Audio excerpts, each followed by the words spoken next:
Buenos días. Bon dia. Some of you are up very early this morning to join us for the erosion of institutional capacity to combat corruption in the Americas. And a reminder that this event is being recorded.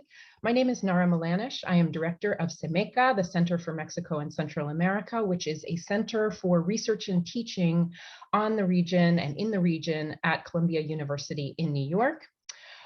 My job today is a very simple one. It is mostly just to pass my rectangle to Professor Isa Luna Pla, who I am going to introduce to you and who is the organizer of this event and will be moderating it.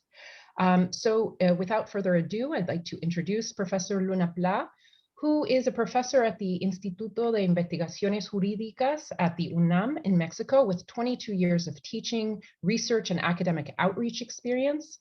She has a master's degree in human rights from the London School of Economics, a PhD from the University of Occidente in Mexico, and has been a visiting fellow at various universities and is currently a visiting fellow here with us at Columbia University in New York City. She specialized in freedom of expression, freedom of information, transparency and corruption, and is a prolific author and editor of 20 books and over 80 chapters and articles. She has also given congressional testimony and has advised policy on transparency and anti-corruption issues in Latin America and Europe. Her ongoing research focuses on the use of network analysis on organized crime and corruption, as well as the protection of the environment, the fight against poverty, and the respect for human rights and rule of law. So I'd like to thank Professor Luna Pla for organizing this event and to thank her for her active participation at CEMECA and at Columbia during her stay as a visiting fellow. We will be dropping information in the chat momentarily. Oh, I think it's already there, about CEMECA. So that you can join us and follow our activities. So I'd like to now pass the rectangle to Professor Isa Pla, and thank you very much for joining us. Thank you, Professor Milanic, and thank you to CEMECA for the organization of this panel, as well as the Legal Research Institute at UNAM for co-hosting this event, and he is Dean Pedro Salazar. We are going to also thank very much for helping to organize this event to Ana Oropesa and Paloma Ricano and Alejandra Caballero, who have been helping us with the distribution of information and handling the panel as well. And thank you to the panelists for accepting to discuss this very interesting and vibrant topic in the region. We're going to have panelists, from Colombia, from Argentina, from Mexico, from Brazil, and from Chile, speaking about their problems and their perspective in their own country regarding the corruption in their institutions, in their own domestic legislations, and also international criminal legislation. So we're going to start with a few instructions, and then we're going to turn it to the first panel. Some of the panelists will speak in Spanish, but we're going to make a review. Moderators will make a review at the end of the panel in English about the major points in each presentation. Each panelist will have a time of 10 minutes to present her ideas and to recount in 5 more minutes afterwards in the second round. There is a section of Q&A that is habilitated in this webinar, so please do feel free to post your questions, and we will, as moderators, handle those questions as best as we can. And also, finally, for the purpose of starting as soon as possible this debate, we're just going to briefly read and present our panelists with one small reference so that the audience can understand where the background that they're coming from. So we're starting the first panel with Professor Sergio López-Ayllón. Sergio López-Ayllón is a professor and former president of Center for Economic Research, CIDE, at Mexico, with an outstanding career in legislative testimony and policymaking in anti-corruption and judicial reform. So we welcome Professor Lopez Ayllón, and I concede the floor to him. Sergio, you're very much welcome. Thank you, Isa, and thank you, Nara and Semeka, for organizing this very interesting symposium. I think we will exchange very interesting ideas. I'm going to make my presentation in Spanish, although there is a PowerPoint in English, so you can follow the ideas. Thank you, and I'll wait for Isa to share the screen.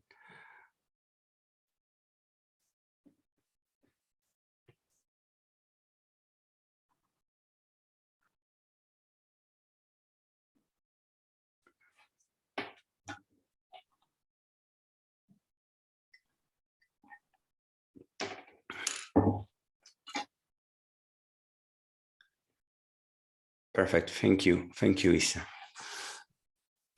Bien, voy a iniciar primero con pocas ideas de contexto.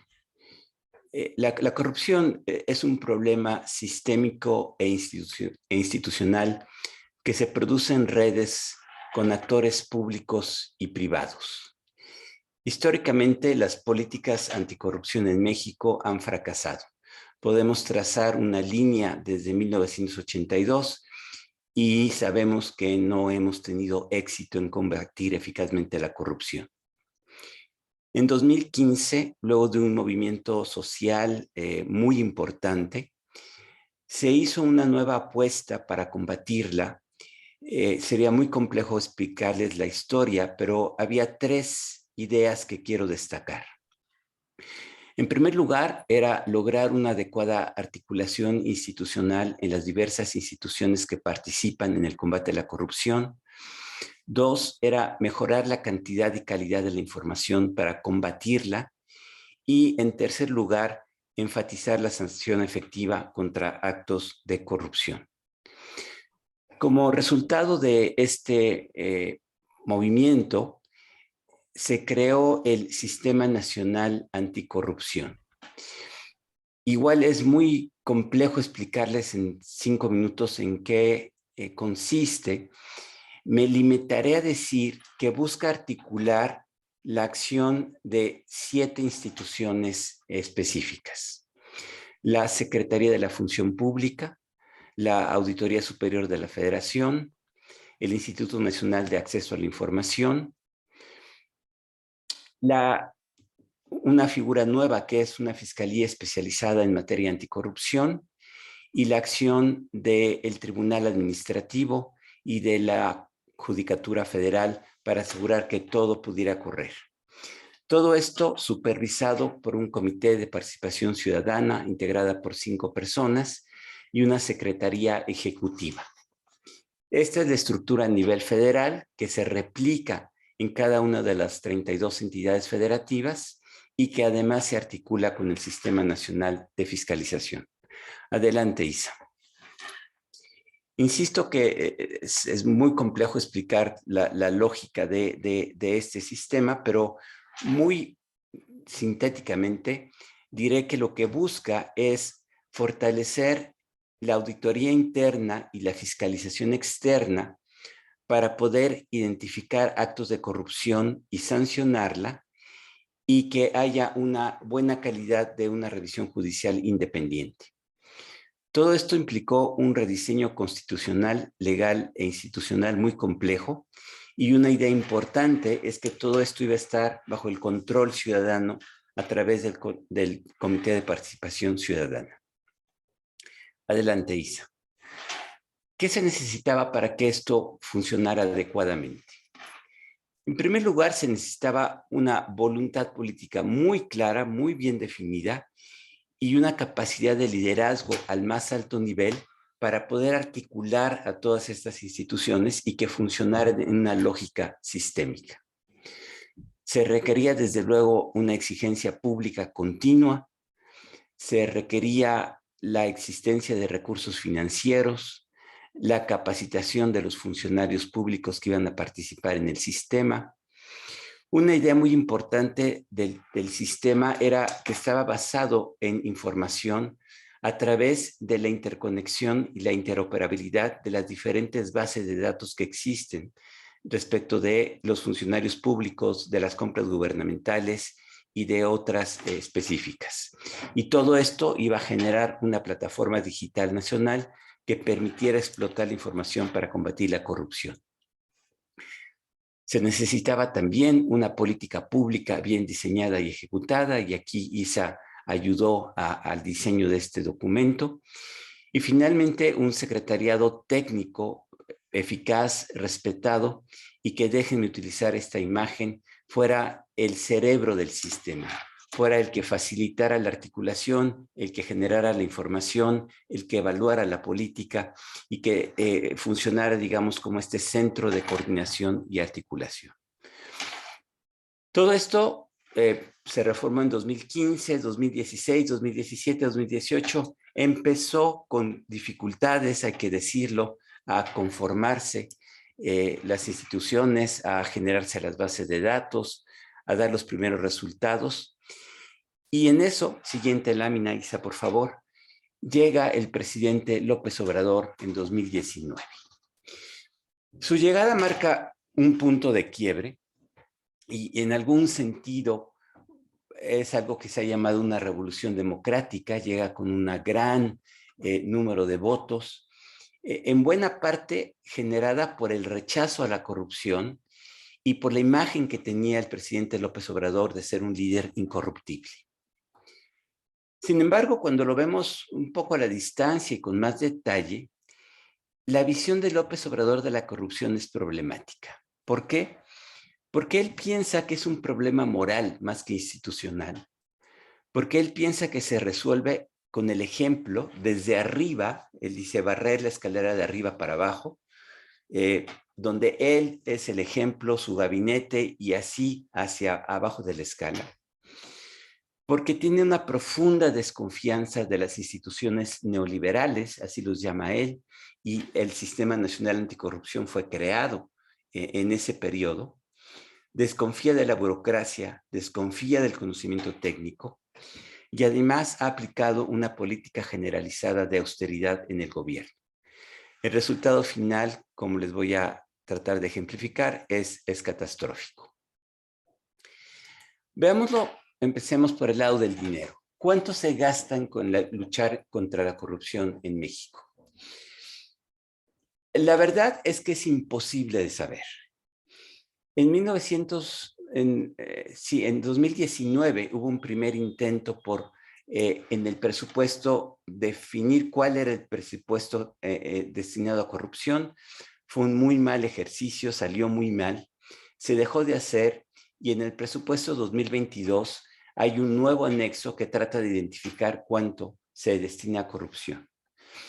Pero si ven la gráfica, verán que no hace ningún sentido lo que se reporta en este anexo, porque resultaría que la Judicatura Federal, digamos, el Poder Judicial Federal, estaría gastando, es lo que ellos declaran, cerca de 80 millones de dólares en luchar contra la corrupción, mientras que la Fiscalía Especializada gastaría menos de 10 millones de dólares en esto. La desproporción es brutal, no hace ningún sentido. Voy a dar otro enfoque. ¿Cuánto gasta el Secretariado Ejecutivo del Sistema Nacional Anticorrupción? Esta institución que estaba destinada a ser el cerebro de operación de todo el sistema. Aquí traigo las cifras de 2017 a 2022. Noten ustedes, la columna central es lo que se presupuestó para el secretariado. La columna de la derecha es lo que efectivamente se ejerció. Y entonces, no solo el presupuesto va a la baja, sino el gasto va a la baja. Quiere decir que la Secretaría está gastando muy poco porque básicamente está reducida a su mínima expresión. Gastan en salarios y poco más. No hay manera de ejercer más recursos por la política de austeridad. Desde un punto de vista más cualitativo, quisiera referirme al caso de la Fiscalía Especializada en materia anticorrupción. Esta era una pieza central en el sistema.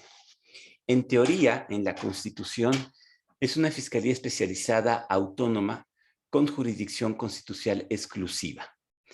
Pero en la práctica, su jurisdicción compite con otros fiscales que tienen competencias, por ejemplo, en materia de crimen organizado, y entonces hay un jaloneo permanente por quién se lleva el caso. El fiscal general puede atraer cualquier asunto en cualquier momento, y esto es lo que sucede. El fiscal general trae a su oficina los asuntos relevantes. No hay recursos humanos ni financieros suficientes. Esta es una idea importante. El marco legal, los tipos penales, están diseñados para combatir a un funcionario y no sirven para combatir redes de corrupción. No hay capacidad para realizar investigaciones complejas, el personal no está capacitado, no existe una política de investigación y hay una sobrecarga de trabajo. Esta es la siguiente lámina. Este es el panorama 2020, enero 2021. En abril de 2020 había 33 ministerios públicos, fiscales federales, para atender 1000 carpetas de investigación, 1000 investigaciones abiertas. Para enero de 2021, si bien el número de ministerios públicos había aumentado a 49, teníamos ya 1637 carpetas de investigación. Es imposible con ese número poder hacer investigación de calidad y combatir eficazmente la corrupción.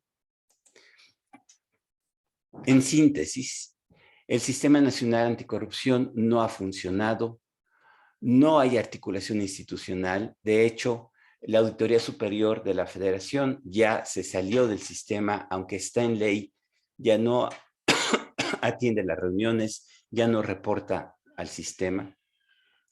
No se ha invertido en capacitación. Los recursos financieros son inciertos, están mal distribuidos y están sujetos a políticas de austeridad. Las bases de datos no se han integrado. La participación ciudadana va en declive. Y concluyo con una sola idea que me importa destacar. Las políticas de austeridad y el desmantelamiento técnico del gobierno federal lo que ha generado es mayores espacios de discrecionalidad para los nuevos funcionarios del nuevo gobierno. Y esto lo que está generando son mayores espacios de corrupción. No solo no hemos avanzado, me temo, hemos retrocedido. Con esto concluyo mis 10 minutos, Isa. Muchísimas gracias. Thank you so much, Professor Lopez Ayllón.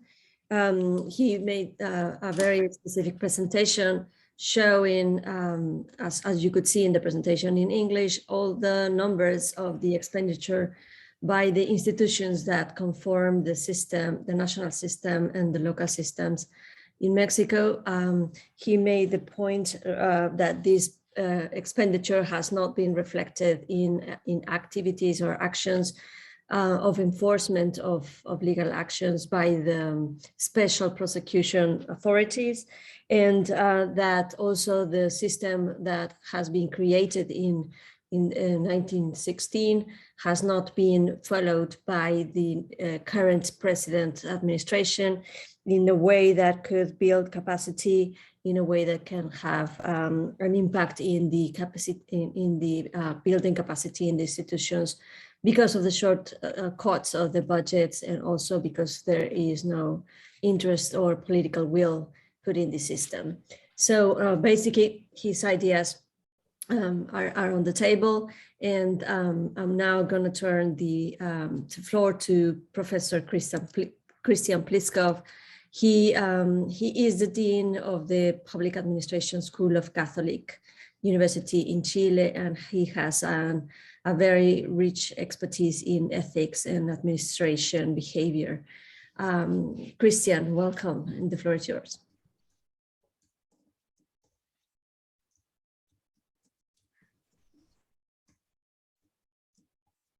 After 2 years of using Zoom, we still have problems with the activate and deactivate the audio, you know.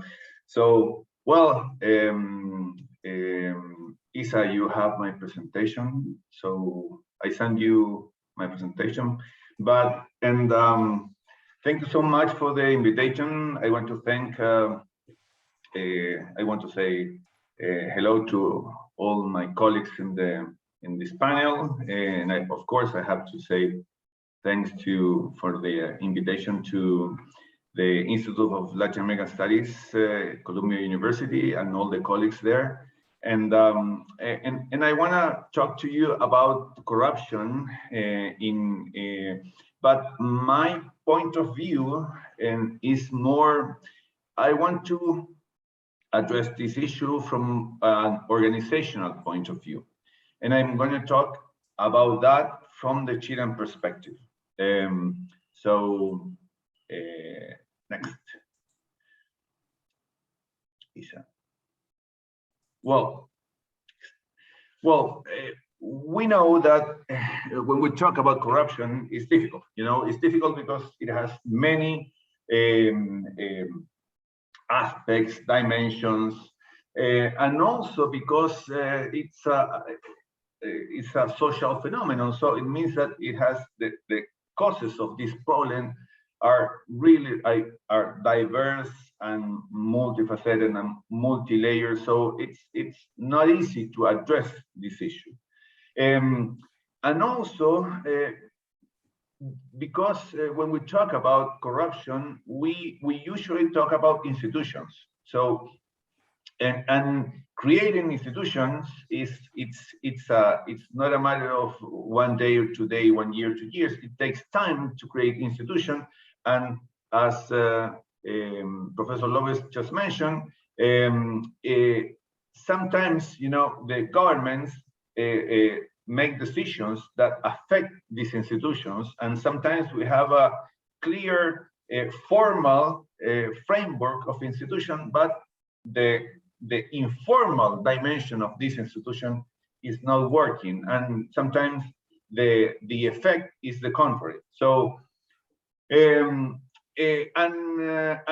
another element that I think it's important to bear in mind, it's that sometimes we deal with corruption, we say that it's so complicated that it's a system-wide intervention, that you require a system-wide intervention. And we forgot that, of course, that it's really important, and we have to create institution and connection between these institutions to address this problem, but also there are organizational efforts that are required to address this issue. It's not, we can fight corruption, but by having good organizations. Of course, it's important to have a connection, a network of organizations working in this topic, but at least we can start addressing this issue, this problem, by changing the rules in our organizations and the way we work in our organizations. And finally, I think it's interesting when we talk about corruption, we say no, and when we talk about how to intervene in our governments or in our societies, we say no, this happened in Chile, so it won't work in Brazil, or it won't work in France or Egypt. So and I think that it's important to remember that of course it's impossible to use the same recipe in all these different contexts, because corruption is a cultural phenomenon. But I think the more we know about corruption, the more we learn about corruption, the better the solutions. So it's important to bear in mind the good examples of different countries, in Colombia, Brazil, I don't know, because we can take this idea, these notions, but we have to adapt. It's impossible to use the same solution in the same context, in different contexts. And when I was thinking about the erosion of the combat against corruption, I think that there's an approach. I think we have two extremes that if we don't have a perfect institutional framework, we won't be able to address this issue. So we create these commissions, these sometimes presidential commissions, to improve this institutional ecosystem. But on the other hand, we have this other approach when we say, no, at the end of the day, corruption is an individual phenomenon. So it's a matter of education, it's a matter of values, it's a matter of a moral problem. So these extremes, you know, so, I think that when we use these two extremes, or we take this extreme into account, it's really difficult to address the problem of corruption. And I think that societies tend to be disappointed in terms of the problem of corruption. Next, Isa. And when we talk about how can we find, or where we can find the organizational perspective in this problem of corruption, and I think that the three pillars of integrity that are provided by the OECD are interesting because they show the big picture, but also they include in some way, or they create a room for different approaches. And I think that when we talk about the systemic approach, they include the organizational approach in this area. And I think that that's really important, and we can have the big picture, but also to create like a zoom in one organization. Next. I have only 5 minutes. So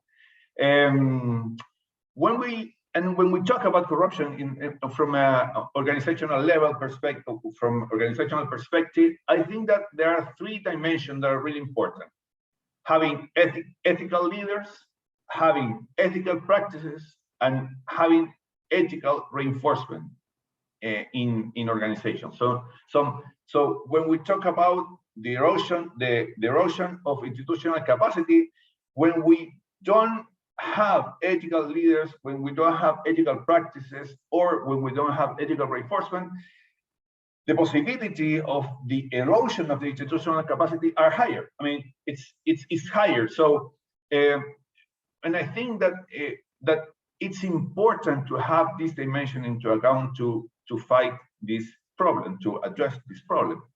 Next. And when we have unethical leaders, they affect ethical climate and create a permissive culture. So when you know that your leader, the director of the organization, is not using the resources properly, or is unethical, or the whole organization affects, and all the members of the organization say, oh, okay, if I have an ethical director in charge of this organization, why I'll be cautious, why I'll be ethical in behaving in this organization. So, but also, I think that when we don't have unethical practices, for instance, when we don't have good recruitment practices, we don't have procurement practices, when we don't have good transparency systems, the organization, again, there are erosion of institutional capacities for combating corruption.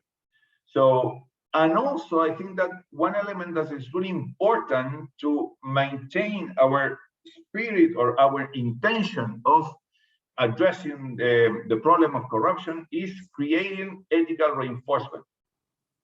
Because, and I think that when we don't have that, organizations tend to be like rigid, and they are not able to adapt to the new situations that create room for corruption. So that's really important as well. Next, and I have 2 minutes, I think. In Chile, what we have done in this area, for instance, when talking about ethical leaders, in 2004, we started with a new selection process of senior civil servants, Sistema de Alta Dirección Pública. And we changed the way we appoint the directors of the public services in charge of implementing policies. And that has been really important because we improve the profile of these individuals leading these organizations. And of course, the ethical dimension is really important in that area. Ethical practices in Chile, we have improved the selection processes, and we don't have a full civil service system, but we have improved the recruitment process, making it more open and more professional as well. And also, I think that, of course, we took the example of Mexico in terms of transparency and freedom of information laws, and we have improved a lot all the mechanisms for, let's say, open government interventions. And I think that it has been really important for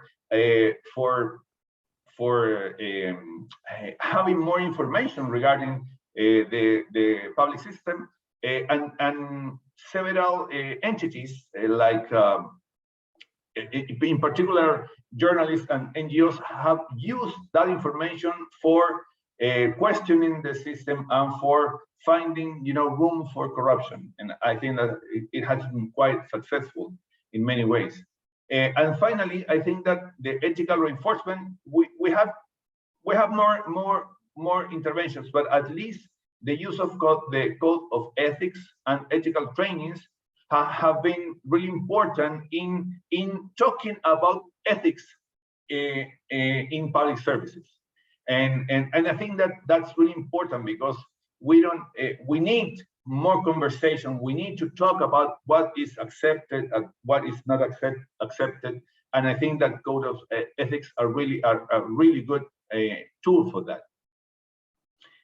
And I know that I don't have time. So the organizational process is a critical element in fostering the fight against corruption. And I think that in Chile, we are taking this perspective into account. And I think, of course, the corruption is still a problem, but we are deploying more tools for addressing this topic. So, and happy to receive comments and questions about that.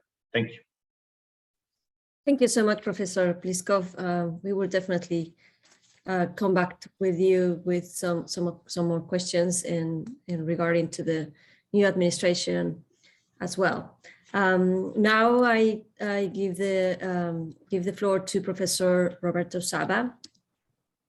Professor Roberto Saba is the former Dean of the Law School at the Palermo University and professor there. And he has an ample experience in also giving congressional speakers to regarding freedom of information and transparency legislation in Argentina. So welcome, Professor Roberto Saba, and the floor is yours. Thank you, Isa, and thank you very much to you and all your colleagues for having invited me to this webinar. I'm very pleased to share this panel with all of you. It's a real honor. I will talk from my Argentinian experience, but I will also address, as my colleagues did, some framework to address the issue of corruption in the region. But I'm starting with, I'm departing from my own national experience. So we have, after huge scandals of corruption in the 90s, an anti-corruption office was created under the umbrella of the Minister of Justice in Argentina. After another big scandals of corruption, a Freedom of Information Act was passed, and a new agency was created under the umbrella of the Chief of Cabinet in the executive power in Argentina. However, I think I can assure that there is a pretty generalized feeling that all these new institutions are not working properly, and I will have that as a background of my presentation. So the title of this webinar suggests two things. First, that institutions are important for fighting against corruption. And second, that those institutions that are supposed to fight against corruption are not effective enough in most countries in our region. And then for sure, this is the case in my country. I agree with both assumptions. First, institutions are important because we cannot imagine of a different way to fight corruption that is not through institutions. At least we cannot imagine a different way to do it under the rule of law.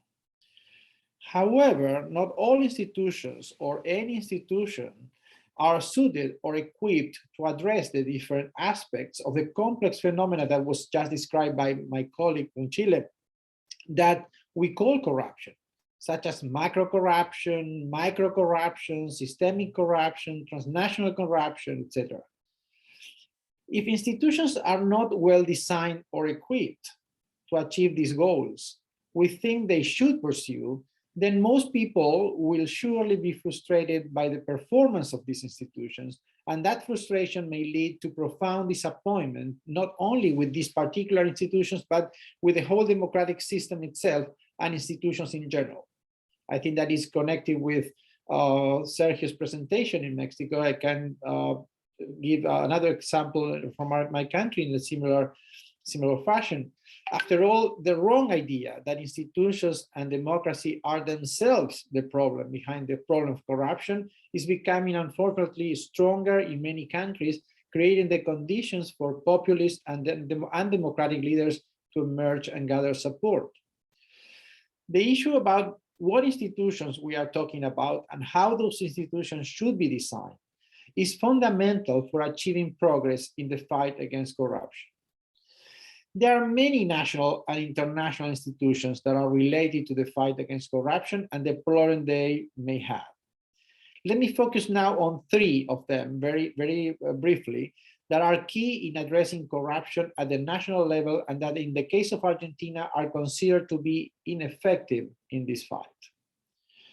The first institution that experts and lay people may think about is surely courts.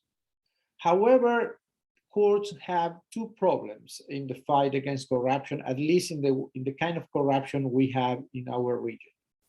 In the first place, courts usually focus only on individual criminal responsibility. And for that reason, criminal procedure have an inherent difficulty to address structural problems.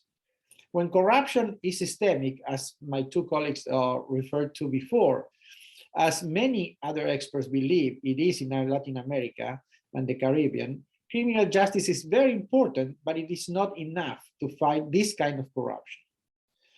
The second problem that courts may have is related to the previous one, and it is that courts are designed to intervene after the deeds happen, and assuming that acts of corruption are exceptional and not part of a certain normality. However, when corruption is structural or systemic, the intervention of courts cannot address structural remedies. Maybe we can, in order to brainstorm ideas to what to do about this problem, so maybe we can think of a different kind of intervention of other types of courts, like civil or administrative courts, that address structural change. Like what happened in the US when courts addressed in the 60s the problem of structural police violence against African Americans, for instance. The use of criminal law to address structural police violence against a minority was considered to be limited and insufficient to address a structural problem of violence. Maybe we can use this similarity to think of a different way of courts addressing the structural problem of corruption. The other two institutions that I will refer to, having the Argentinian context in mind, are anti-corruption agencies and access to information agencies. Because time is short, let me address both of them together. Following the idea that was articulated by Bruce Ackerman in a famous paper published in Spanish as a book titled A New Separation of Power, I think these institutions, the anti-corruption offices or the access to information offices, should be designed following a different framework from the one that has been used and that proved to be mostly ineffective, at least in my country.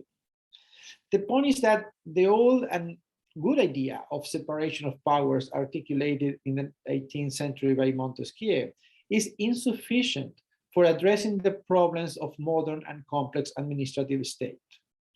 There are many aspects of the functioning of administrative state that cannot be performed by the government because the government is a relevant player with a conflict of interest in those areas. I am referring, for instance, to institutions in charge of the organization and control of elections, the running of public media, the organization and control of access to information, to public information, and the design and implementation of anti-corruption policies. As many countries did first with courts and later with the ombudsman offices, we need to work on and develop the particular architecture of these referee institutions. I'm using this referee idea, I'm taking it from the language of John Ely uses for referring to courts. I think these institutions perform this similar kind of role as referee in this game, and the government cannot play that role because it's part of the game.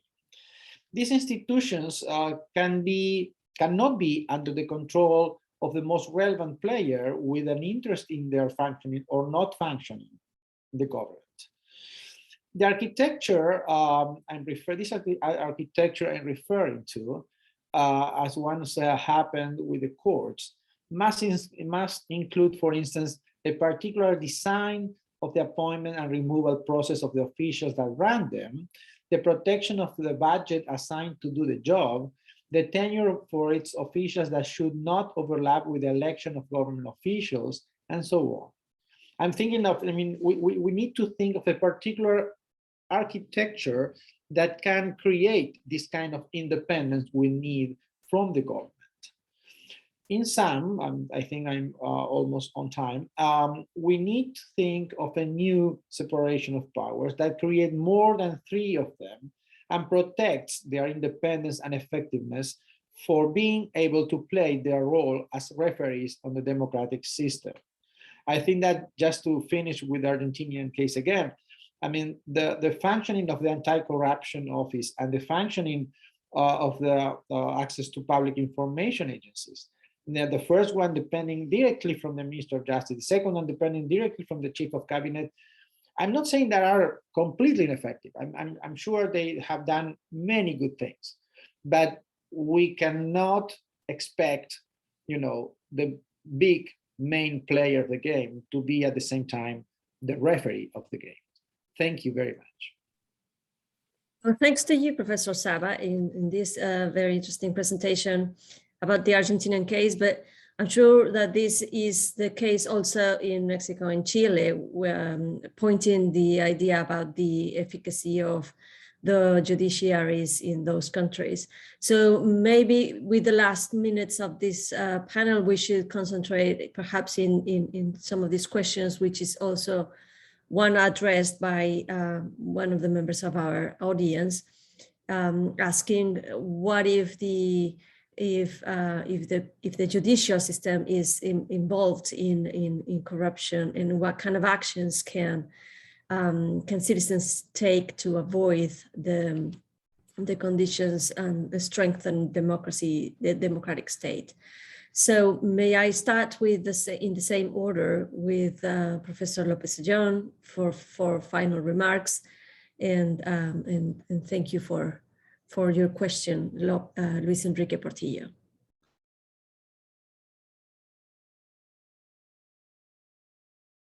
Gracias, Isa. Dos comentarios muy breves. En efecto, hay un problema de arquitectura, como dijo el profesor Saba, que me queda muy claro, que tiene que ver con que la lucha contra la corrupción, tiene que estructurar, articular la acción de las agencias del Ejecutivo, del Legislativo, del Judicial, de los órganos de acceso a información, de los órganos electorales, y requieres entonces un entramado institucional que articule la acción de todos estos órganos y que no se puede hacer en el marco de una división de poderes estricta. Tiene que ser, o tienen que reinventarse los mecanismos de articulación, de intercambio de información, de marco normativo que permitan una estructura distinta. Una agencia anticorrupción puede ser un mecanismo de facilitar esta articulación, pero tiene que tener un lugar específico en el sistema y facultades que le permitan de manera efectiva coordinar la acción de poderes que por definición van a sentirse autónomos e independientes. Y ahí las rencillas de poder, de espacios burocráticos, de problemas de diseño institucional, hasta hoy se han revelado como obstáculos insuperables para lograr una articulación adecuada de una combate a la corrupción antisistémica. Esto es lo que vimos en México. Había una idea correcta, articulemos lo que hoy funciona cada uno por su parte, pero al momento de la operación esto ha fracasado estrepitosamente y tendremos que volver a pensar cómo lo logramos. Segundo comentario, y aquí me refiero a lo que dijo Cristian, desde luego la dimensión ética y organizacional es un elemento crucial para que esto funcione. Pero el otro elemento que también anuncia el profesor Saba es que todos los procedimientos, no solo los que llegan a las cortes, a los tribunales, sino todo el diseño de la responsabilidad administrativa y de la responsabilidad penal, ve al individuo. Entonces, por mejor que lo hagamos, lo más que vamos a lograr es atacar un nodo de una red que, como has mostrado en tus trabajos, Isa, se reconstituye en 2 segundos. Entonces, ese enfoque está destinado al fracaso ex ante. Aunque lo hagamos perfecto, no vamos a lograr destruir un fenómeno sistémico que se produce en redes. Y eso nos obligaría a una reflexión desde, digamos, el derecho penal, el derecho administrativo y la teoría del derecho. ¿Cómo podemos generar un marco jurídico que permita atacar simultáneamente a un fenómeno que se da en esa estructura?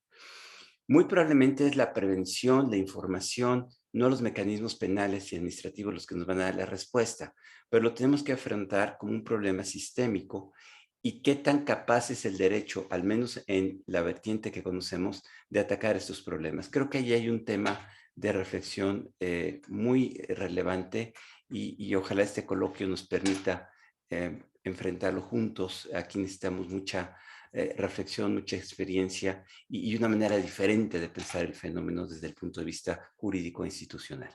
Con esto concluyo. Muchas gracias.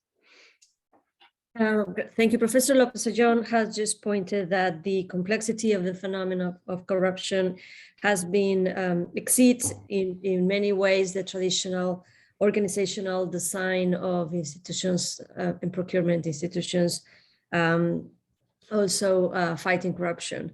He addressed that the main challenge in the region facing this complexity of corruption acting as a network is to redesign the institutions and maybe think about the criminal system as well in a way that can cope with the massive and the multiple actor playing in these networks.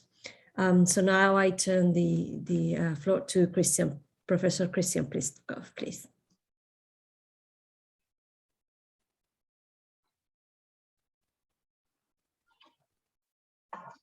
Well, it's really interesting, and I'm thinking about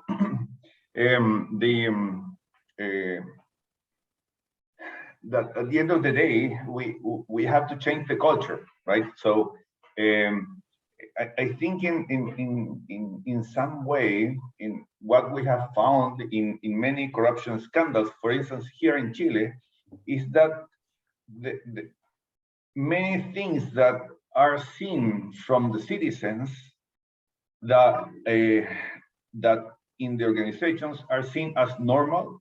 The citizens see them and say, no, that's not normal. That's improper behavior. For instance, the use of cars from authorities. We used to have the official car for the minister or the deputy minister or the director, and the tradition was that it was like a personal car, and they can use not only for official purposes, but also they can use it the weekends.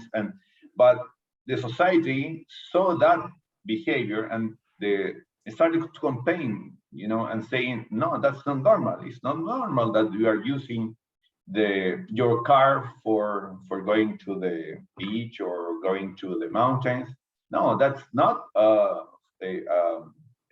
official use of the resources. So when and I think that's why it's so important over government initiatives, because they question these actions, these behaviors that in the organizations are seen as normal, but when citizens see these actions, they say, no, we don't tolerate that use of resources for individual purposes. So that's I think that's really important. The more we open our public services, the more difficult is to hide, these behaviors, and the more the common sense is implemented, let's say. And I think that's something that I think in Chile it has been very important, because in the last 2 or 3 years we have found many corruption scandals that were seen as actions that were seen as normal, part of the culture. But when a journalist asks, okay, why do you use these? Why are you using these resources for, not for the office, but for your personal use? And the organization has to change, but also the regulations have to adapt to this, this new reality. And the last idea that I want to add is that we are changing the government. We have a new government coming in March 11th, and it's very interesting because it's a new generation. It's not only a new coalition; it's a new generation of politicians that are going to take office, and of course the ethical dimension is really important. They are using the ethical dimension as a justification to change this whole, group of officials, and we are changing to this. We are changing phases where we have a new generation coming to office, and ethics it's going to be critical, and the discourse, and it's part of the discourse. So we'll see what's going to happen in the coming years, and how they are going to deal with corruption. How are they going to tolerate these practices, and whether or not they are going to change completely all these practices. So it's a very important moment, and also we have another dimension that we are changing the constitution. So it's even more difficult to see what's going to happen in the coming months and the coming years in Chile. But at least we know that a new generation is taking office, and the ethical dimension will be part of the discourse. So that's very important as well. We're going to be very expectant to what happens in Chile if these reforms take place. it would be very, very interesting to come back to this discussion with you, Professor Pliskov, in some other time. Professor Saba, for your final remarks. Sure. Thank you, Isa.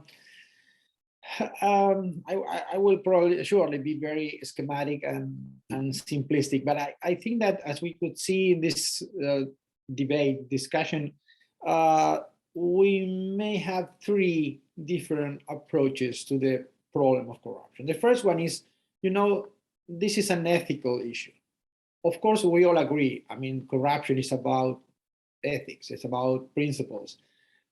However, I have my doubts that these situations that Christian described as being considered normal by some people are not understood to be wrong. I mean, one thing is, to think that something is normal, a different thing is to be aware that it's wrong. So I'm not sure that by teaching people what is wrong or right, we will make a change. However, I think that we have to design everything what is necessary to apply these ethical principles. But the second approach is the criminal law approach. And that's what I try to address in my short presentation. I mean, the criminal law approach, which is, if you look in newspapers, whenever a very corrupt politician or the leader of a country is asked about corruption, they said, oh, the cases are being dealt with by the courts. I mean, let's trust the courts, and this in this way, the problem is transported to the courts.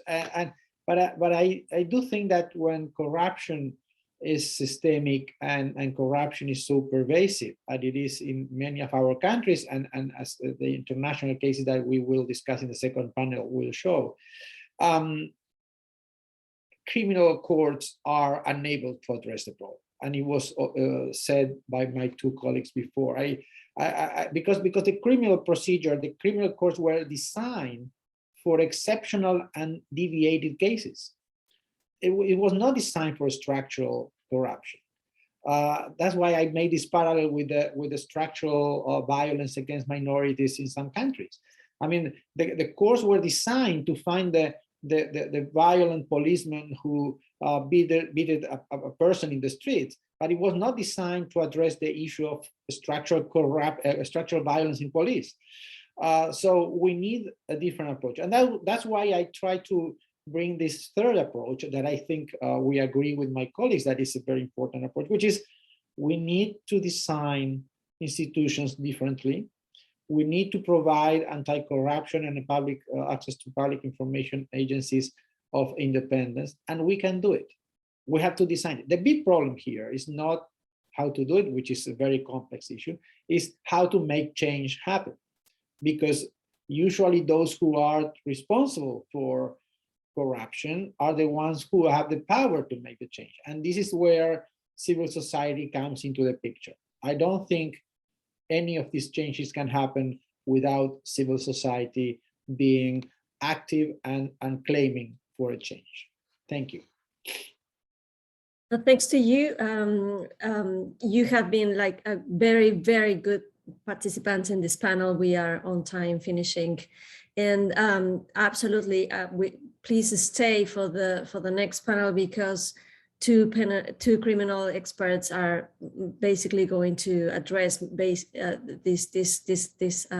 questions and the positions placed in this panel, and also from the perspective of journalism, when state institutions fail, there's always journalism and investigative journalism to learn about these cases.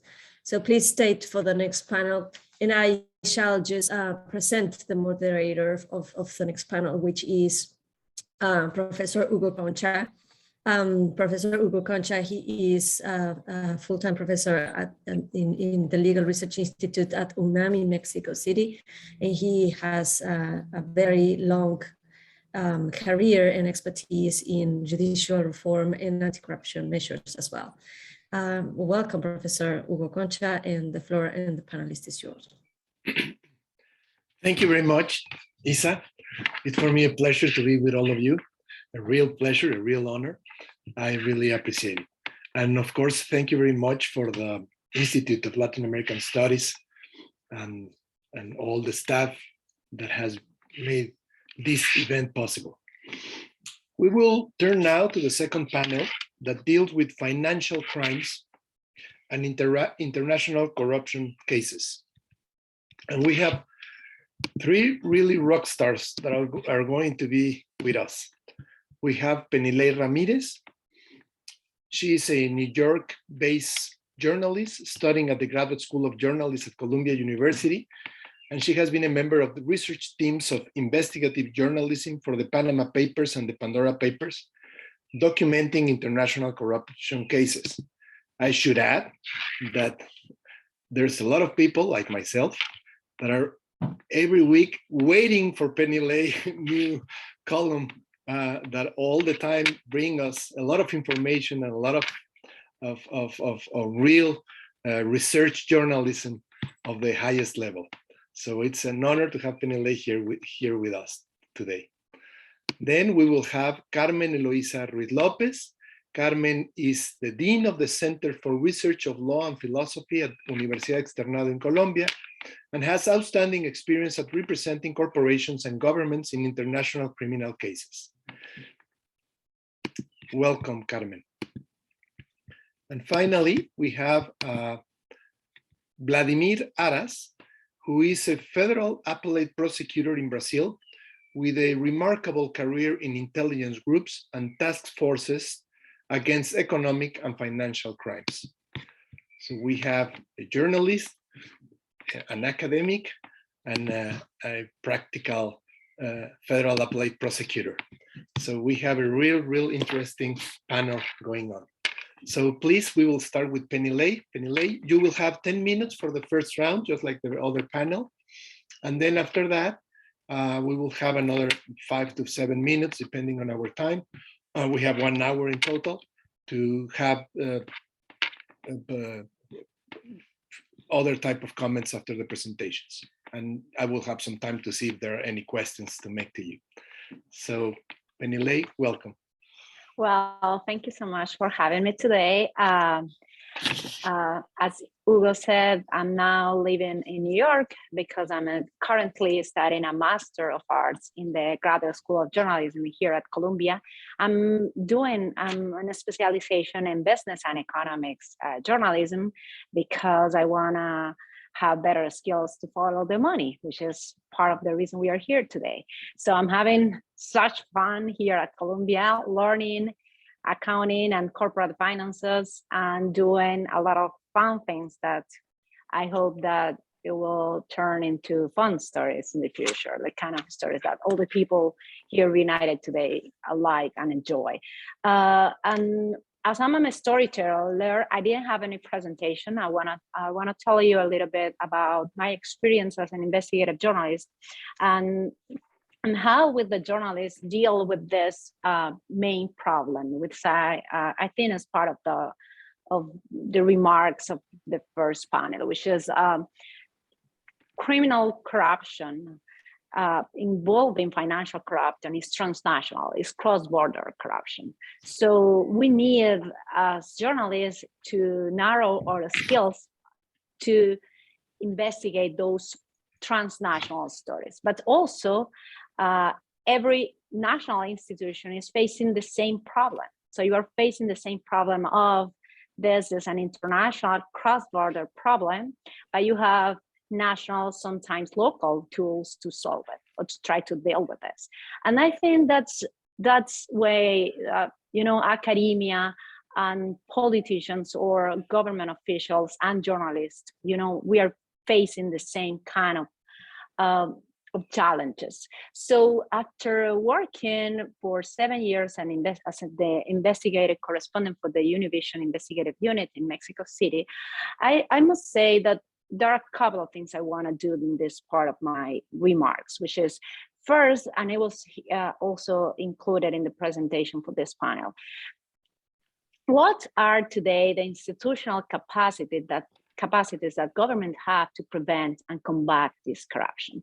So I have seen for my own work and for the work of my brilliant colleagues in the Americas, that several governments, as it has been exposed today to, has narrowed better capacities in the recent years. So sometimes you have good gathering of information, you have a better way of processing that information, and you are also capable to trace some part of the money in the international way. But what's failing so far, in my opinion, and according to my experience, what I think is that first, we keep looking at the individual problems, as one of my colleagues said previously. So we're focusing again, case by case, with something that's a systemic problem. It's not an individual or unique problem for each case. And now again, I think that the work that journalistic teams, as the one we did for the Panama Papers, Paradise Papers, or Pandora Papers recently, has shown some of these systemic issues, which is systemic modus operandi. So every time we find the same cases happen with the same structure and the same steps. So we joke about this in journalism. We say, oh, we have to look at this, and then we have to look at this, and then we have to look at this, and go to a corporate registration in Miami, and go to the corporate business registration in Delaware, and take a look to the British Virgin Island Register of Companies, and then take a look to the corporate search to look for some real estate that has been bought recently in just a small number of cities in the United States. So the investigative journalism in Latin America has specialized so far in some of this things. So we know a lot by now about how is the real estate market in New York, how is the real estate market in California, in Texas, in Florida, and how we doing investigative journalism in Latin America has been so specialized in this. So you can wonder why a journalist based in Mexico City, or based in Paraguay, or based in Bogota has learned or have had to learn so much about the real estate market in Miami.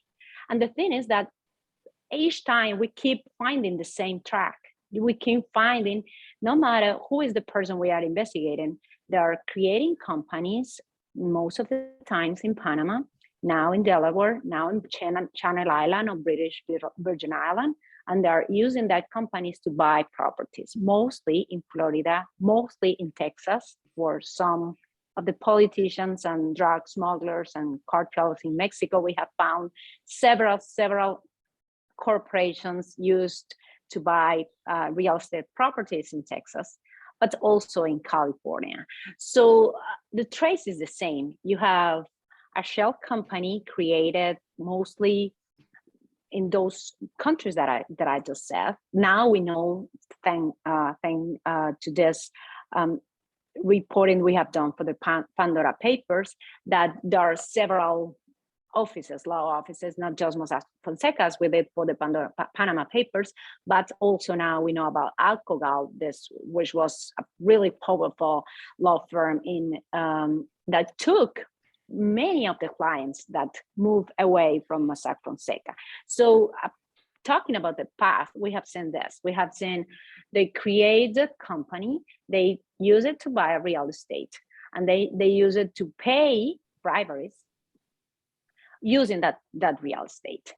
And then if some leak comes and they know that the government the local government will try to recover some money that it was supposed to be going to taxes, or they didn't declare, if they are politicians or members of the government. So what they do is they move all the assets, all these paper assets, to another company, to another law firm.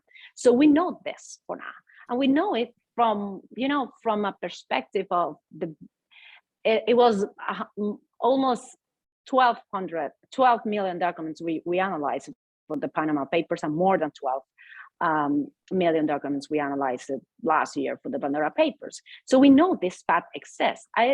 Some of my sources in the region agree that we know this. So what can we do? What are the key influential factors that we can achieve to try to deal with this? What are the kind of innovative anti-corruption strategies that we can try to address in order to do it differently? So I think there's a couple of examples. I will say this in my last 2 minutes. And I think that's important to say. Right now, I covered for almost a decade now a case of the former security minister of Mexico, Genaro Garcia Luna. He's now awaiting trial in New York. He's accused of accepting bribes of the Sinaloa cartel. Today at noon, he has a hearing here, and his trial is expected to start in October 24th. This is a criminal trial here in New York because he's accused of help Joaquin El Chapo Guzman to deal with this empire of drug smuggling. But at the same time, in Miami, since last September, the Mexican government, the financial institution that looks for money laundering in the Mexican government, filed a lawsuit in Miami seeking for the recovery of $250 million allegedly laundered from the Mexican government. So from corrupt business between Genaro Garcia Luna and a couple of business people that were having this is the allegation, corrupt businesses with him to deal with the real problem that Mexico has had for more than 2 decades right now, almost 3 decades, with the violence and the drug cartels violence. So this trial is happening in Miami at the same time that a criminal trial will happen here. And the other case is currently happening is the case of Alex Saab, will bring a lot of public information on how this links between governments in different countries. In this case, we have Mexico, we have Colombia, we have Venezuela, and the United States. So I think we should take a look not just at what's each institution in each country doing about this, but also what happened after one of these major journalistic cases appear or published.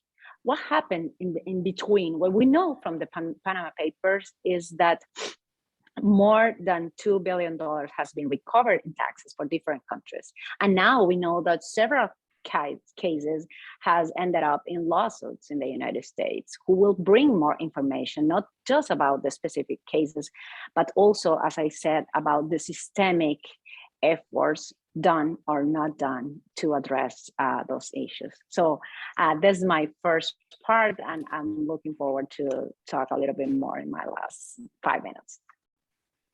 Thank you, Penile. Great as usual.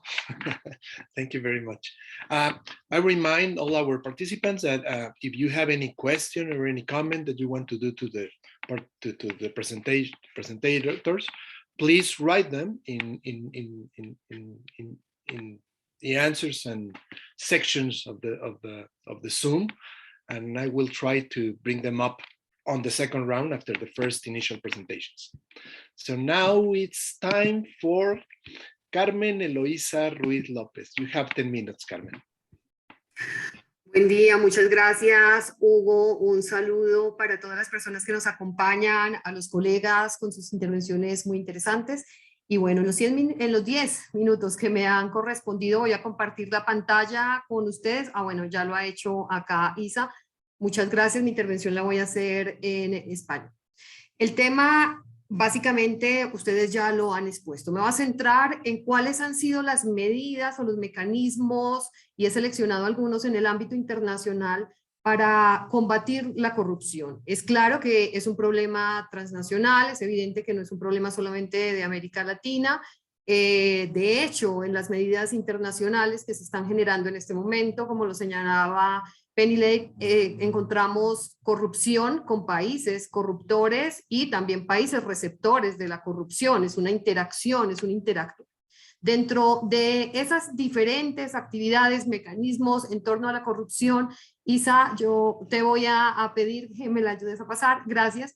El primer concepto que incluso desde la academia y desde las discusiones de las diferentes autoridades y órganos de control es el concepto de corrupción, en el que no me voy a centrar porque ustedes ya saben que hay tratados en torno a establecer qué es corrupción y tenemos diferentes criterios, unos que van desde los jurídicos, entender como transparencia internacional, etcétera, el abuso del poder, actos de corrupción, como abuso del poder o de la autoridad en beneficio particular.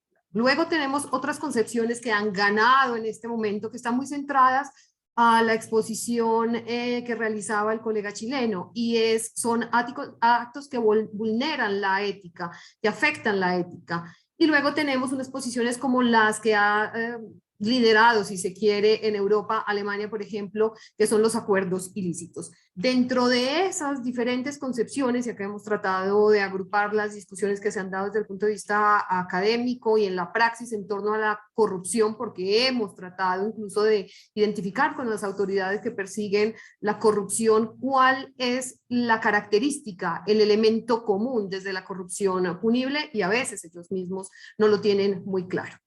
Dentro de ese concepto de corrupción hemos visto que se hace mucho énfasis en la corrupción pública, pero nosotros también llamamos la atención en la corrupción privada, que es un factor que captura las instituciones. Estamos hablando cómo precisamente se desinstitucionalizan los estados y el actor privado es un actor principal. En los conceptos de gran corrupción que han evolucionado en los últimos tiempos, vemos como precisamente el gran actor es el privado que captura las instituciones privadas dentro de esta clasificación pública y privada. Luego tenemos también la corrupción punible y la no punible, porque hemos hablado y escuchábamos acá algunos de los ponentes que nos señalaban actos de corrupción punibles, pero ¿cómo se inicia con actos de corrupción no punibles? Y ese entorno de ética y de aspecto cultural influye en el intercambio de acciones o en el intercambio, por ejemplo, los intercambios comerciales entre naciones y en la forma de hacer los negocios. Y luego tenemos una corrupción nacional y una corrupción transnacional, que es la que nos está convocando en este segundo panel. ¿Qué mecanismos vamos a emplear desde el ámbito nacional o desde el ámbito transnacional para combatir la corrupción? Pues bien, me voy a centrar en tres elementos principales, en tres mecanismos de los que se han desarrollado, implementado en el ámbito internacional como mecanismos de lucha contra la corrupción, con un enfoque en tres aristas especialmente. En el aspecto de prevención, en la investigación y en la sanción. Y en la sanción retomo también palabras o ideas que ya han sido expuestas. Esa sanción no es solamente la que va atada a una pena privativa de libertad para personas naturales, especialmente estamos haciendo énfasis o hacen énfasis estos mecanismos en las sanciones de carácter económico, porque como lo hemos señalado, uno de los ejes o el eje central es el interés económico en el ámbito de corrupción. Pues bien, vamos a tener acá entonces los diferentes instrumentos internacionales o instrumentos nacionales en la lucha contra la corrupción que buscan incentivar ¿qué? La prevención de actos de corrupción, generando una serie de mecanismos que ya vamos a ver. También tenemos las misiones internacionales, que son un soporte para ayudar a las jurisdicciones a combatir la corrupción. Veíamos una de las preguntas que hacían en el chat y es, ¿qué mecanismos podemos implementar cuando los sistemas de administración de justicia están capturados para combatir la corrupción? Y finalmente vamos a tocar el punto de la gran corrupción y las propuestas de llevar los casos de gran corrupción a una corte penal internacional o a cortes internacionales. Pues bien, dentro de los diferentes mecanismos no voy a entrar, simplemente lo tienen ustedes allí en la pantalla. Son varios los esfuerzos que se han hecho por los estados y ustedes se encuentran, además todos discutimos y tomamos como base la Convención de Naciones Unidas, una serie de herramientas en el marco internacional al que hemos denominado globalización normativa en la lucha contra la corrupción.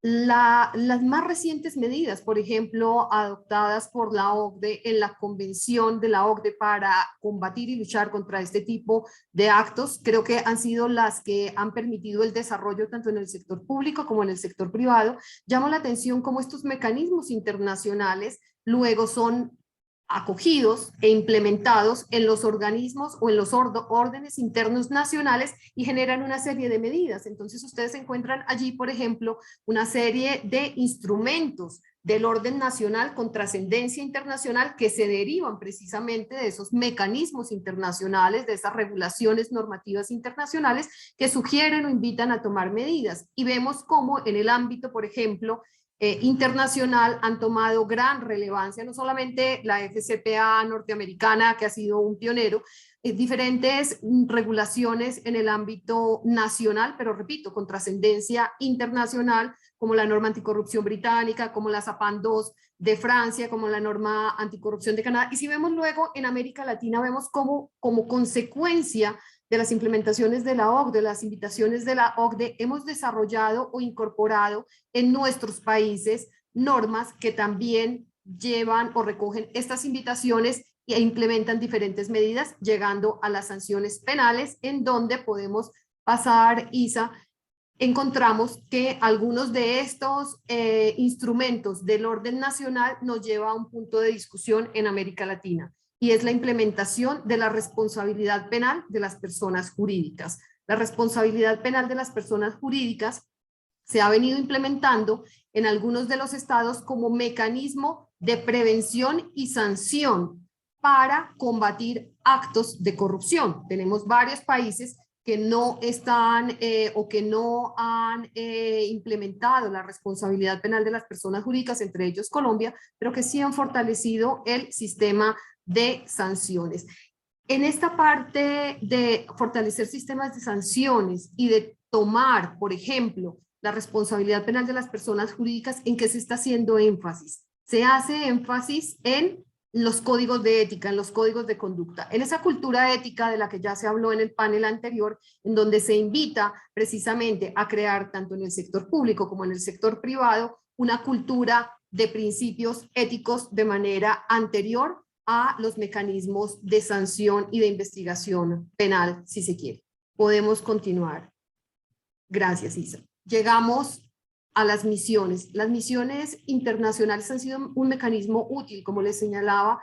Se discute qué hacemos cuando los mecanismos de justicia, cuando la administración de justicia está capturada por la corrupción. Para nadie es un secreto, y creo que lo hemos tenido en varios de los países de América Latina. Colombia no ha sido ajena a ello, en donde, voy a avanzar, me quedan 2 minutos, en donde hemos visto que jueces, fiscales encargados de combatir la corrupción han sido involucrados, investigados y sancionados, incluso extraditados por actos de corrupción. Son sistemas de cooperación para fortalecer esos ordenamientos internos. Encontramos además que se inicia, se hace un primer impulso, pero luego no se da continuidad por, en algunos casos también, los mismos estados, intervención de los mismos estados que no se encuentran interesados en combatir este tipo de actos. Y con ello paso ya a la parte final de la exposición. Podemos continuar. ¿Es válida o no la propuesta de una Corte Penal Internacional o de llevar estos temas a cortes internacionales? Porque algunos de estos supuestos de corrupción tocan, por ejemplo, con vulneración de derechos fundamentales, de derechos humanos.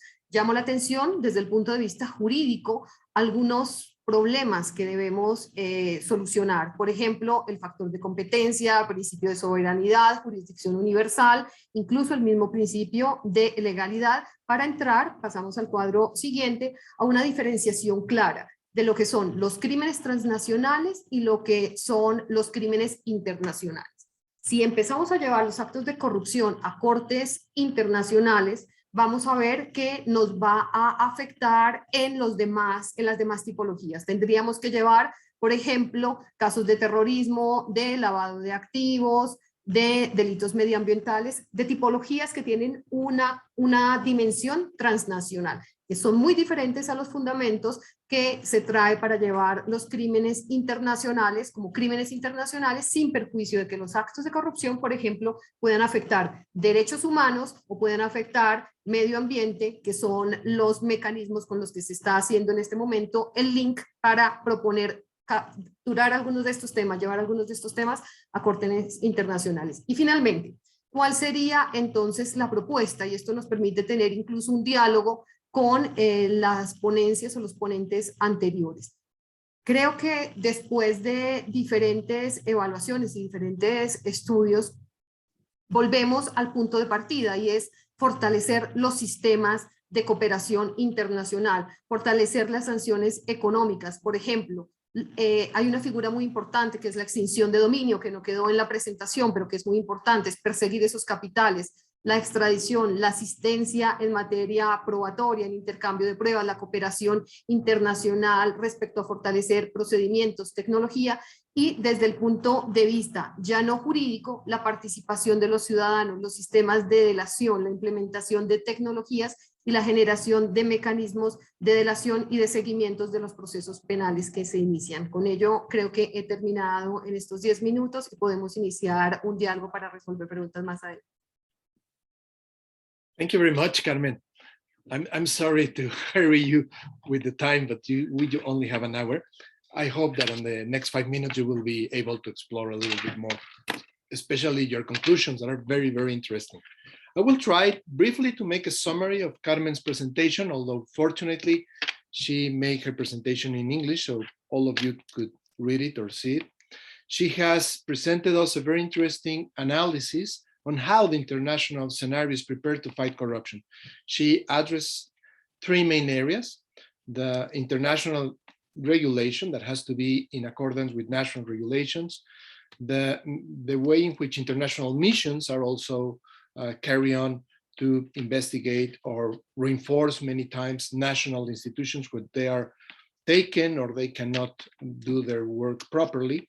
And particularly, her proposal is the creation of a specialized international courts on this type of matters. She explores the different obstacles that exist to create an international court that deals only with high corruption cases, as she make a distinction between transnational crimes with international crimes that are normally the crimes that are dealt in already established international courts. She concludes with a very important set of recommendations directed to obtain more cooperation, more assistance, and something that I really think is very, very important, more citizen participation. But I hope she will be able to talk a little bit more about this in her last 5 minutes. Thank you very much, Carmen. And now is the turn of Vladimir Aras from Brazil. Vladimir, you have 10 minutes. Thank you, Hugo, for chairing this panel. It's a pleasure to be here with you to share this panel with Carmen, Professor Carmen, and our colleague Penile, journalist, of course, and it's important to have this view, this approach from the media to try to understand better the problem we face. I'm a Brazilian prosecutor. I'm also a professor of criminal law here in Brazil. And I'd like to express my view on this issue of international, transnational corruption and the many problems we face to tackle corruption in my country. The first point is to try to understand that we are facing a very huge backlash here in Brazil after some years of construction of a framework to fight corruption, a good framework to deal with corruption. But right now here, there is a backlash, there is a pushback against the prosecutors, against the Court of Accounts, the Federal Revenue Service, the system that are engaged in fighting grand corruption in this country. So we must try to understand what are the reasons for this situation. And unfortunately, it's we need to assume that Brazilian people moved from the apathy regarding the fighting of corruption to a sensation of, in fact, repulsion to this agenda because of some political issues related to my country. And this question is connected to the starting point of this conference.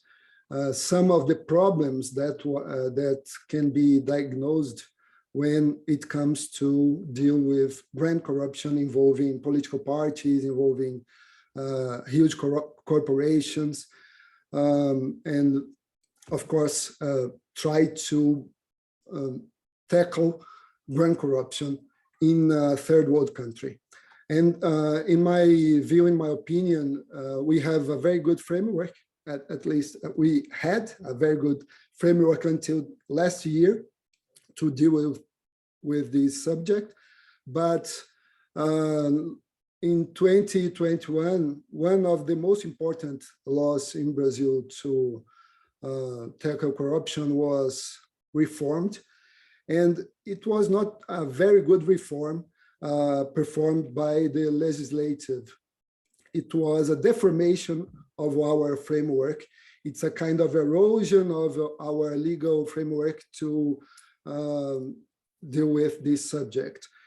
And this is even worse when we consider that the political situation in Brazil, it's not good. There is not political will to facilitate the work of the prosecutors and the judges and the courts in relation to this subject, because corruption, it's not a single issue. It's connected with organized crime, money laundering, trafficking in human beings, and so many other serious crimes that makes more difficult to the prosecutors and to the courts to give answers to the public opinion and to the citizenship in the rule of law.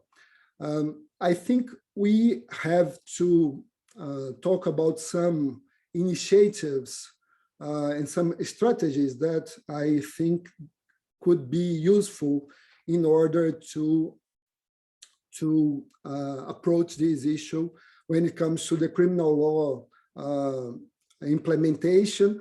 We have to acknowledge that it's not enough to try to prosecute criminals before the judicial courts. We have to think of another solutions, including in the liability of legal entities, one of the topics addressed by Professor Carmen. And one of the things I think would be very useful would be try to deal with this subject with civil and administrative initiatives together with the criminal law approach. After we had this case in Brazil, the Lava Jato case, Odebrecht case, we can see very clearly that it's not sufficient to try to fight corruption just using the criminal law approach. And when it comes to do it, I think the most important pillars for building a case, a very good case regarding corruption, is to try to join some initiatives in the fields of coordination of internal agencies, coordination between prosecutors, between the revenue service, the court of accounts or court of audits, and other institutions or organizations like the financial intelligence units, and try to get together those people, those public officials, to build a very strong case, relying in good practices from abroad and from our own experience, and besides that, working with the press, the media, to provide information when the law allows us to do that, and to give transparency to our job, to our initiatives before courts, and try to work in collaboration, international cooperation, using modern tools like joint investigation teams, las equipes conjuntas de investigación. Joint investigative teams are very important to tackle this transnational corruption. And we have many cases in Brazil involving transnational corporations, and try to coordinate our efforts with the private sector.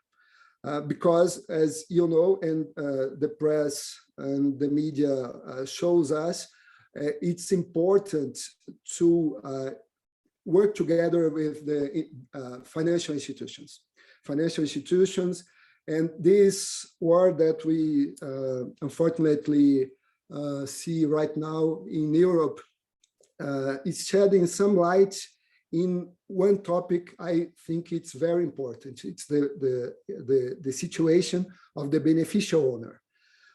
When it comes to try to sanction oligarchs or kleptocrats around the world, we need to know who is the beneficial owner, the person behind the corporation, behind the paper that is used to open an account or to work with financial institutions and to buy assets, or to try to escape, to evade the legislative implementation of acts that deals with organized crime and trafficking drugs, and of course corruption. And the last point of this participation is try to understand that many countries face problems with the statutes of limitations. The statutes of limitations in our law is very, very bad. Our appellate system, it's not so good. So it's very, very expensive to the defense, but it's very expensive to the state as well to try to finalize a case in my country. And in some other places is the same. The appellate system is very bad. We don't have very good laws on illicit enrichment. It's necessary to have legislation on this subject. We don't even have good legislation on corruption in the private sector, another topic explored by Professor Carmen. And civil recovery. Civil recovery, I think it's the most important tool we could have to try to make things worse for the criminals, for the corrupt and corrupt officials, and for the companies which are in the supply side of corruption issues. And at the end of my presentation, I would like to express my view on the necessity of whistleblower protection in order to provide information to the public opinion, to the press, and to help the state and the prosecutors to find evidence, to get evidence in order to prosecute those criminals. Thank you.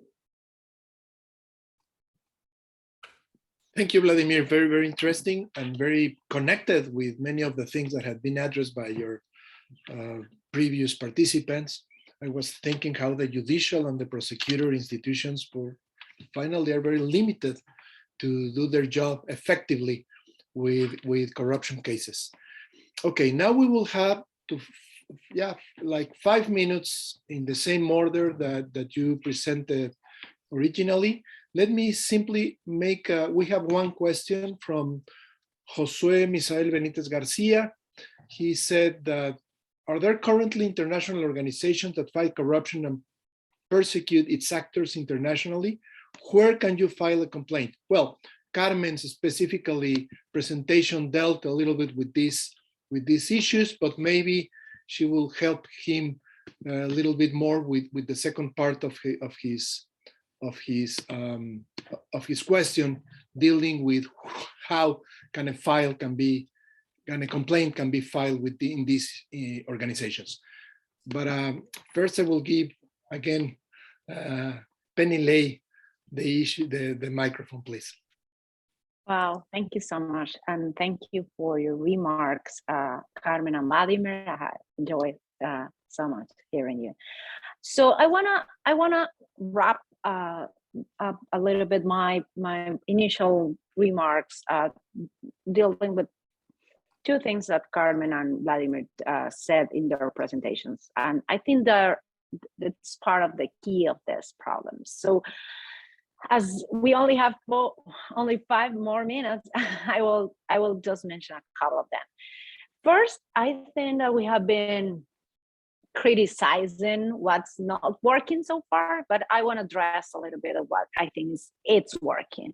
So we know that in Latin America, we have different levels of freedom of information and access to public information. I agree, as was said in this first panel, that in Mexico, we have a lot of valuable information that we can get for free, without previous requests, without waiting for a long trial, for a litigation.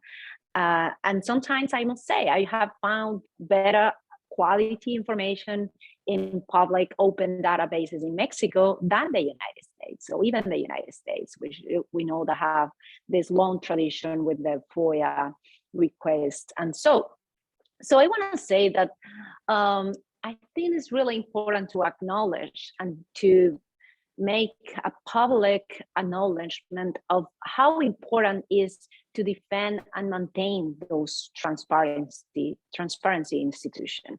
We have seen in Mexico that the Mexican president, the current Mexican president, has publicly criticized over and over again the way that the Mexican transparency system has done with several things, has performed the use of money, the public budget, and so different kind of criticism. And I have seen different levels of this for other countries too. So I think if you have the opportunity, as this panel has, to address that, it's really useful, not only for journalists or for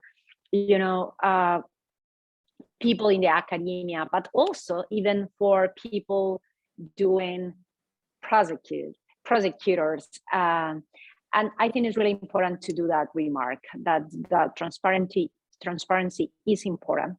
I think we have achieved a lot in the region, and we should defend altogether that. I think I can sound a little advocacy in this point, but it's really so.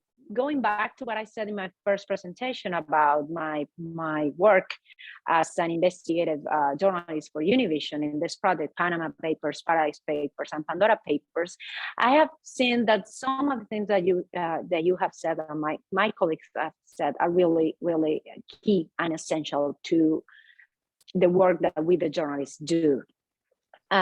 First is what Carmen says about how we deal with the responsibilities for business people and companies. So how we deal with these ties between politicians and government officials and public people. Or now we have talked a lot in Mexico these recent weeks about the politically exposed persons and the business people, who are oftenly they're the way to move this money around, to buy those assets that help to hide the corruption system or the tax evasion system. We have, I think we should talk way more about what's being addressed in terms of having better rules for this business people, the relationship with the politicians, the relationship with government officials, and we must say with political exposed persons, even if they don't participate directly in the government. So that's regarding what Carmen said, and about what Vladimir said. I must say I completely agree that as I said in the beginning of my presentation too, that we need to have a better transnational focus, a transnational understanding of how this works. So this is why I said a couple of things that we have found about the modus operandi of these cases. So we need a better information interchange, not just for specific cases, but how these people do things.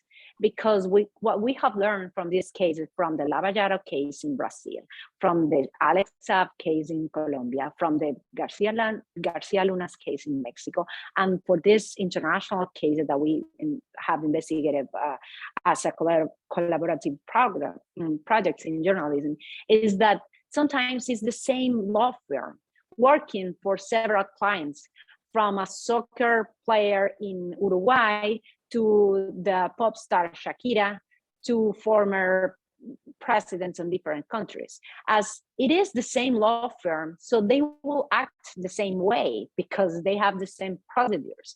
So we need to, I think, one of the things that I think we should improve as a region is the better interchange of information, not only about some cases, but about the systemic problem. And of course, I completely agree with the joint investigation teams. But again, I think it should be transnational joint investigation teams, not just local or nationals. So thank you so much for having me today again.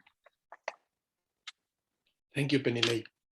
Now it's the time for Carmen again. Carmen, there's one more question from Ricardo Max Berry Moreno that is asking, can the Fcpe and the UK Bribery Act be considered the basis of an anti-corruption system? I would say an international anti-corruption system. Muchas gracias, Hugo, y también le doy las gracias a mi colega Isa Luna, que lo omití con anterioridad, por la invitación, por volvernos a unir en este tema tan importante y específicamente en la situación que está viviendo Colombia de elecciones. También es un tema, y con ello, Penilei, el tema tuyo de populismo punitivo está a la orden del día. Acá tienes otro tema de investigación. Muy bien, me voy a centrar y voy a empezar primero en estos 5 minutos con la última pregunta. Si la FCPA y estas normas de carácter nacional con trascendencia internacional, como la norma anticorrupción británica, la SAPAN 2 de Francia, etcétera, pueden ser consideradas como la base de un sistema anticorrupción. Particularmente considero que más que la base, forman parte integral de un sistema, deben formar parte de un sistema, invitan a la creación de un sistema, traen medidas de prevención y mecanismos que se deben implementar, pero forman parte de un sistema que está unido a la administración de justicia, estos mecanismos de prevención, a la investigación, a la sanción, al sistema de administración de justicia, a las políticas de Estado que no se deben centrar solamente en políticas públicas penales, deben existir más políticas públicas de prevención, y volvemos a los temas del colega chileno de hacer énfasis en la ética, la transparencia y en culturas de liderazgo ético, no solamente en el sector público, sino también en el sector privado. Luego paso a responder la primera pregunta, que además es muy interesante y una pregunta muy importante. ¿Cuál es el grado de eficacia de estos mecanismos internacionales en la lucha contra la corrupción? Pues creo que cada uno de ellos debe ser medido de forma diferente. Los mecanismos normativos, los diferentes sistemas de Naciones Unidas, de OCDE, creo que están cumpliendo su función. Si vemos lo que está ocurriendo en América Latina y en algunos países de Europa, especialmente los países miembros de OCDE, pues vemos que se están implementando en sus sistemas internos, públicos y privados, mecanismos anticorrupción. La pregunta que sigue, y allí la importancia de quien la ha formulado, que ahí tiene un tema, si quiere, de investigación o de tesis doctoral, es qué tan real y qué tan efectivos terminan siendo en la prevención, porque vemos que se incorporan códigos de ética, de conducta, control interno, pero la incorporación del ser humano de esos mecanismos pareciera ser a veces un checklist en el que se están cumpliendo una serie de medidas por parte de las empresas o por parte de las entidades, pero no se incorpora en la cultura en esa forma de ser y de actuar. Creo que sí son importantes, con ello no estoy diciendo que sean letra muerta, estoy señalando que se deben apoyar y se deben fortalecer porque esas medidas empiezan a generar un primer cambio en los estándares de cómo interactúa. En últimas, ustedes miran que normas como la Fcpe o como, si se quiere, las que sugiere la OCDE para combatir el soborno transnacional, está invitando a la transparencia en la competencia por los mercados en donde hay unos recursos públicos muy importantes en los sistemas de contratación. En los 2 minutos que me quedan voy a referirme a las misiones. Las misiones creo que deben ser medidas también con un tiempo muy amplio. O sea, las investigaciones deberían irse al tiempo que realmente pueden actuar estas misiones. Las misiones, como cualquier investigación penal, las misiones tienen su eje central en apoyar los sistemas jurídicos, los sistemas judiciales, no en sustituirlos, en apoyarlos en investigación, en capacitaciones, y como cualquier investigación penal, y en esto Vladimir ha sido absolutamente descriptivo y creo que es de las personas que más tienen experiencia desde su ejercicio profesional de lo que nosotros denominamos fiscal y profesor, son investigaciones que duran por la dificultad de la prueba, por los procedimientos penales, por las garantías que se deben respetar para las personas involucradas. Entonces, el criterio para medirlos debe ser acorde con esa sostenibilidad. Desafortunadamente, algunas de estas misiones terminan su financiación antes de cumplir la misión y antes de darles un periodo de maduración. La pregunta sería allí, ¿por qué? ¿Por qué las apagan? ¿Por qué las ahogan antes de que logre su cometido final? Y creo que allí también hay incidencia no solamente de recursos, sino también de corrupción.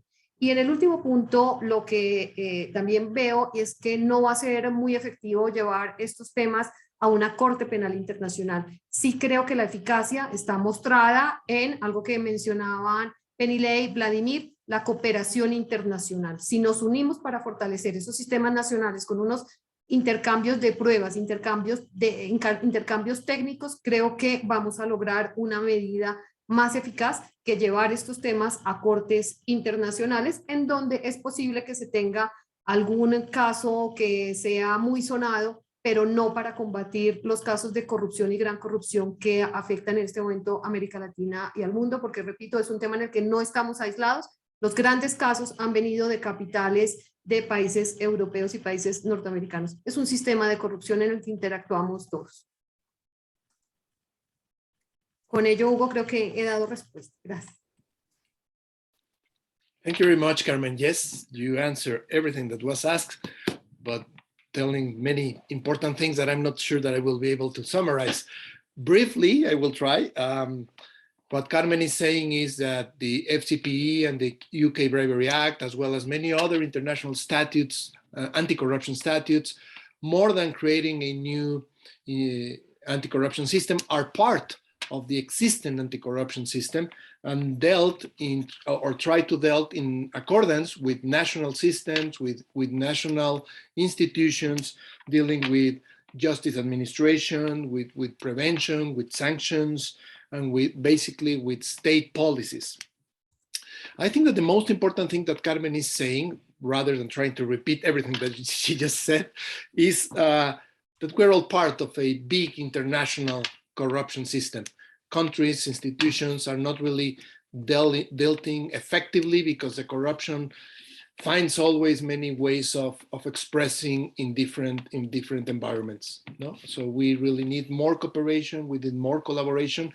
And I think that to be creative in the creation of these new instances. Thank you very much, Carmen. Very, very interesting. And it's a pleasure to know you. Vladimir, it's your time. You have 5 minutes, please.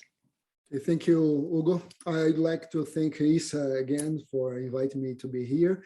And I would like to address the question you made, Hugo, to Carmen, in order to express my point of view on this subject of the basis of the international system to fight corruption. I agree with Carmen in this point.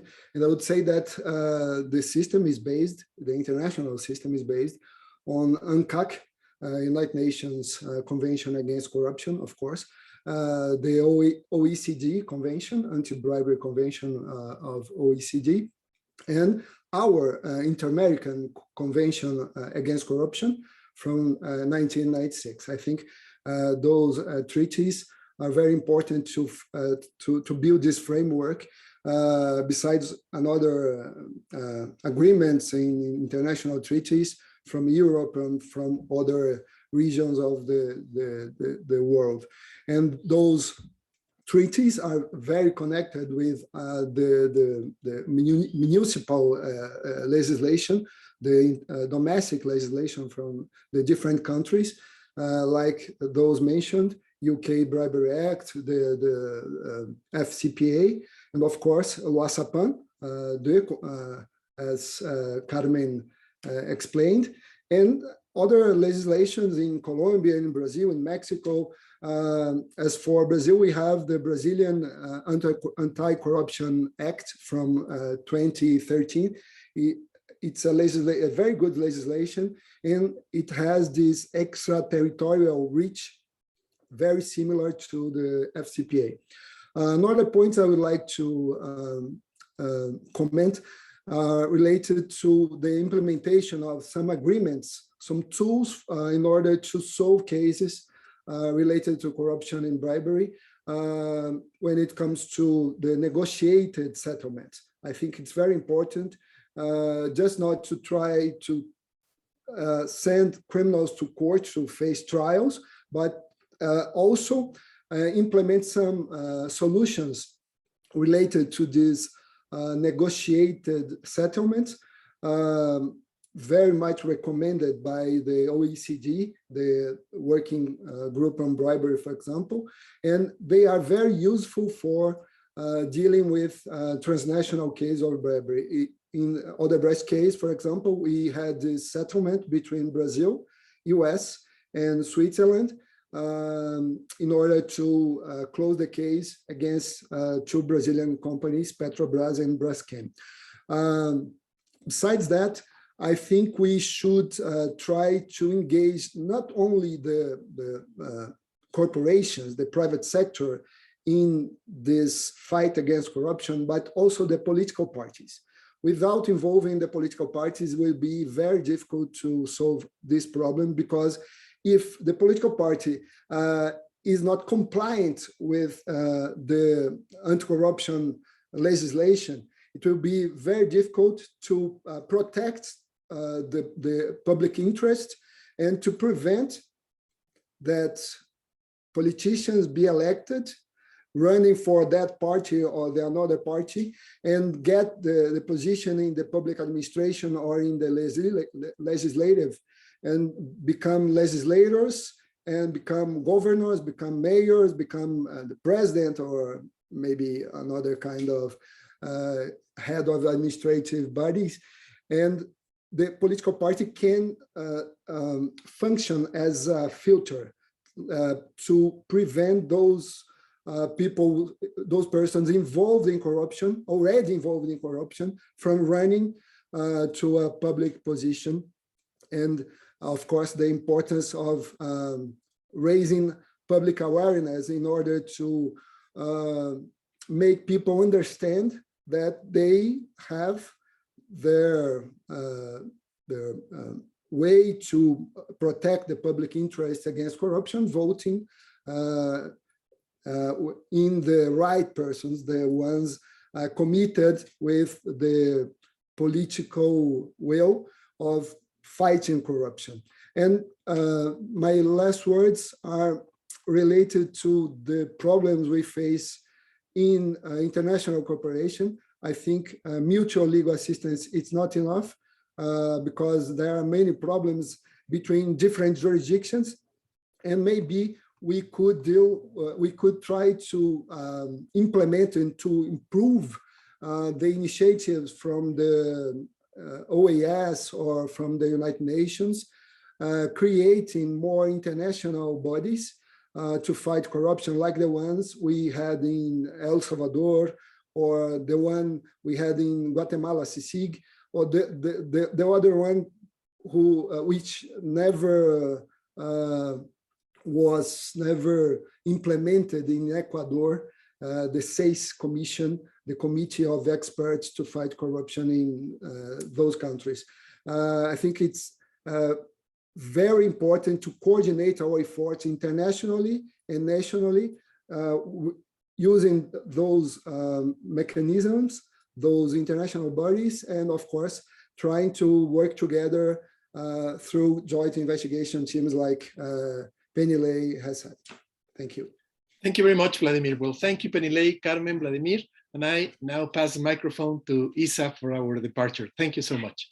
With just to thank everybody, thank you, Hugo, thank you, Vladimir, Carmen, Professor Lopez-Ayon, Saba, Penilei, and Professor Pliskov for this wonderful panel. There's many ideas here that can be picked up and developed in different forums and papers that I wish always to contribute with you in the future, in the near future. Thank you, and have everybody a great day. And this event will be posted in the Facebook and the YouTube channel of the ELS in Colombia for whatever. Thank you so much.